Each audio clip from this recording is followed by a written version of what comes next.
Ayan, hello po, welcome back to my YouTube channel. Nagbabalik ang inyong lingkod, Hasa 26 TV. Ngayon po may panibago po tayong video at panibago pong opinion. Ayan po, sana po ay masuportahan po ninyo ang aking reaction video, no, mga solid Reyna. Ayan, mega love shoutout po sa lahat, no. Ayan po, mga kapwa po natin reactor ng dito sa community ni Reyna. Ayan po, kaagapay Grace, kaagapay mo, kaagapay Jerry, LMG Official, Reyna's Community, LMG Official, at sa lahat-lahat pa po ng bumubuo po ng at nagsisimula pa lang po ng mga YouTuber dito sa community ni Reyna. Mega love shoutout po sa inyong lahat. Syempre po, Lasinggera team, mega love shoutout po. Ma'am Arlene Panel, maraming salamat po talaga. Dahil po syempre po ay alam mo na po ang ibig ko sabihin. Mega love shoutout po sa iyo. At ngayon po, dito po tayo sa aking upload kanina. At syempre po, may short video po akong ina-upload. Ayan po, dito po kay Nancy 5D. Ayun, 24:06 minute. Ayan. Sabi po niya kasi dito, ayan po, Ate Nancy, mag-isip ka po ng mabuti. Ikaw po yata po ang wala naman po yata ang ginagawang masama si Reyna. Sabi po kasi niya nito, bakit wag idadamay ay siya talaga ang sentro ng usapan ng dahil sa pangaagaw nyo. Kayo ang may kasalanan, nagkalat kayo ng lagim.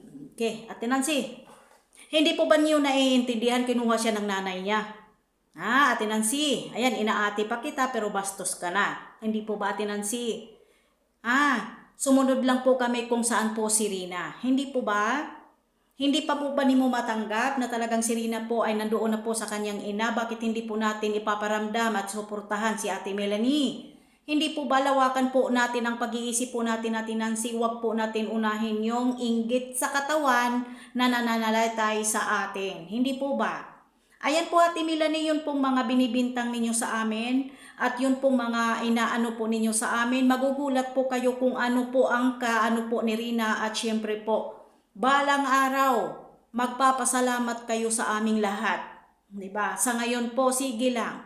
Banat ka lang ng banat. Kahit saan ka pumapasok na live, pumapasok ka doon po kay Pikwa, pumapasok ka kay LMG Official, pumapasok ka kay Ruinim, ano-ano na lang ang sinasabi mo. Tanong ko lang, Nancy, no? Itanong ko lang, Nancy.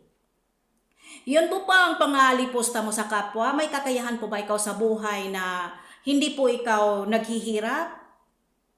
Na parang pagsasabihan mo na idadamay mo si Reyna? At itanong ko rin po, anong ginagawa ni Reyna sa iyo?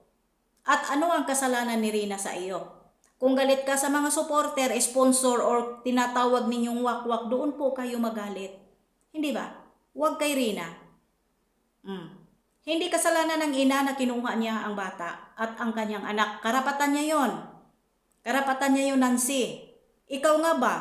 Nagpakaina ka ba sa anak mo? Himbis ang pamilya mo ang atupagin mo, ibang tao ang inaatupag mo.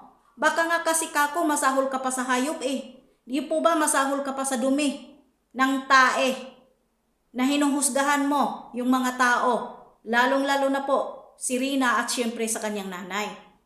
Hindi po ba ikaw hindi po ba ikaw mas masahol pa yung dungis mo at ang dumi mo? Baka kako yung iniidolo mo mas masahol pa sa kadungisan. Hindi ba? Ngayon nagsilabasan po ng ngayon, ang mga baho ng mga ina-idol mo. Ngayon, tanong ko lang, bakit ka galit na galit kay Reyna? Bakit ka galit kay Ate Melanie? Bakit mo idadamay si Reyna? Anong kasalanan ni Reyna sa iyo? May ginawa ba si Reyna sa iyo? Baka nga kasi kako yung pamilya mo ay nagbaano na yan dyan, ano pa mang nangyayari sa pamilya mo? Nancy, hindi ba? Hindi himbis na bantayan mo ang pamilya mo, wala kang ibang ginagawa dito, magwalwal dito sa sukmed. Diba, wala kang channel, atupagin mong pamilya mo, huwag yung ibang tao at huwag ka ditong magwalwal sa social media, wala ka naman po giniambag. Diba? Palibhasa kami, may mga ambag kami. Ikaw wala. Kaya manahimik ka. Manahimik ka, Nancy, isa kang inang babae ka. Yan lang masasabi ko sa'yo. Yan lang po ang masasabi ko, Nancy, Ayan, hanggang dito na lang po mga langga. Mega love shoutout po sa lahat. Please po like, share, and subscribe sa aking YouTube channel, Hasa 26 TV. Ayan po, I love you so much and God bless sa ating lahat. Bye!